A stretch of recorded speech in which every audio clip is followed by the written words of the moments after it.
అందరికీ నమస్కారం. టుడే రాశి ఫలాలు ఛానల్ కి స్వాగతం. వృశ్చిక రాశి వారికి జరిగే శుభాలేంటో తెలుసుకుందాం. ఈ వీడియోని తప్పకుండా చివరి వరకు చూడండి. ఈ వీడియోని ఇంకా లైక్ చేయకపోతే వెంటనే లైక్ చేయండి. ప్రతిరోజు మీ రాశి ఫలాలు అందరికంటే ముందుగా తెలుసుకోవాలంటే క్రింద కనిపిస్తున్న రెడ్ కలర్ సబ్స్క్రైబ్ బటన్ ని క్లిక్ చేసి ప్రక్కనే ఉన్న బెల్ బటన్ ని యాక్టివ్ చేయండి. అలాగే ఈ వీడియోని తప్పకుండా మీ మిత్రులందరితో షేర్ చేయండి. ఈ రోజు రహస్య శత్రులు మీకు తెలియకుండానే మిమ్మల్ని ఆర్థికంగా మరియు మానసికంగా హాని చేయడానికి చేయని ప్రయత్నాలు అంటూ ఉండవు. కాబట్టి మీరు ముందే జాగ్రత్తగా ఉండండి. ఎవరిని గుడ్డిగా నమ్మకూడదు. మీరు తొందరగా మనసులను నమ్మేస్తారు. మీ మనసులోని విషయాలన్నీ కూడా బయట పెట్టేస్తారు. అలా చేయకండి. అలా చేయటం ద్వారా మీకు నష్టం అనేది కలుగుతుంది. మీరు మోసపోతారు. ఆర్థిక సహాయం పొంది తిరిగి ఇవ్వకుండా ఉండేటటువంటి వారికి ఈరోజు మీరు దూరంగా ఉండండి.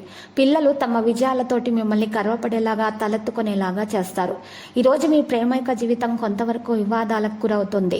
సమయాన్ని సద్వినియోగం చేసుకోవడంతో పాటు మీ కుటుంబానికి తగినంత ప్రాధాన్యత ఇవ్వడం అవసరం అవుతుంది. ఈరోజు మీకు కొన్ని విషయాలను గ్రహించాలి. ఈ అమలుపరచడంలో కాస్త ఆలస్యం అవుతుంది. ఈరోజు మీ జీవిత భాగస్వామి మీకు తనలోని చెడ్డ కోణాన్ని కూడా చూపించే అవకాశాలు ఉన్నాయి. వారు ఆ విధంగా ప్రవర్తించడానికి కారణము వారి అనారోగ్యము. ఈ విషయం మీరు గుర్తుపట్టుకొని వారికి సహకరించడం ద్వారా మేలు కలుగుతుంది. ఈరోజు మీ జీవిత భాగస్వామి మీకు తనలోని విషయాలను చెప్పడం అంటూ కూడా జరుగుతుంది. ఉద్యోగులకు చిన్న పార్టీని ఏర్పాటు చేసి వారిని ఉల్లాసంగా ఉంచుతారు.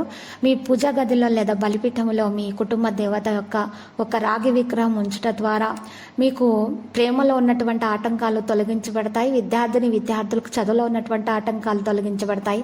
అప్పుల బాధ అయితే దూరం అయిపోతుంది. పరస్పర విశ్వాసం మరియు అవగాహన పెరుగుతుంది. ఈరోజు సంకల్ప బలం కూడా పెరుగుతుంది. ఈరోజు ప్రశంసలు కూడా అందుకోబడతాయి.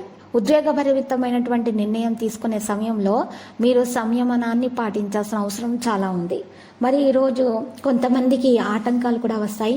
ఆటంకాలను దూరం చేసుకోవడానికి ప్రయత్నాలు చేయాల్సి వస్తుంది. అయితే ఎవరైతే కొత్త పనిని ప్రారంభించాలనుకుంటున్నారో వారికి పని ప్రారంభించడానికి ఇది మంచి రోజు. ఈరోజు మీరు పెద్దల ఆశీస్సులు తీసుకొని వినాయకుని పూజించి మీరు ఈరోజు కొత్త పని ప్రారంభించడం ద్వారా మీకు లాభాలు కలుగుతాయి. ఈరోజు ఉన్నటువంటి ఆటంకాలను తొలగించే దిశగా సాగుతారు. మరియు భార్యాభర్తలు ఎక్కువగా నైపుణ్యాన్ని ప్రదర్శించాల్సినటువంటి సమయము. చిన్న పిల్లల విషయంలో కూడా చాలా జాగ్రత్తగా ఉండాలి. వారి ఆరోగ్యం విషయంలో ప్రత్యేక శ్రద్ధ పెట్టాలి. వారి ఆహారం పట్ల కూడా మీరు శ్రద్ధ తీసుకోవాలి, లేకపోతే అనారోగ్యం పాలవుతారు. మరియు వారికి మహిళలకు రక్తహీనత వంటి సమస్యలు పెరిగే విధంగానే కనిపిస్తున్నాయి. లక్కీ సంఖ్య 37, లక్కీ కలర్ అయితే గోధుమ. ప్రతిరోజు ఈ విధంగా రాశి ఫలాలు తెలుసుకోవడానికి వీడియోని తప్పకుండా లైక్ చేయండి. క్రింద కనిపిస్తున్న రెడ్ కలర్ సబ్స్క్రైబ్ బటన్ ని తప్పకుండా క్లిక్ చేయండి. లైక్ మరియు సబ్స్క్రైబ్ చేసిన వారికి ఈ రోజు ఏదో ఒక శుభవార్త వినాలని నేను దేవుణ్ణి ప్రార్థిస్తున్నాను. Thank you for watching this video.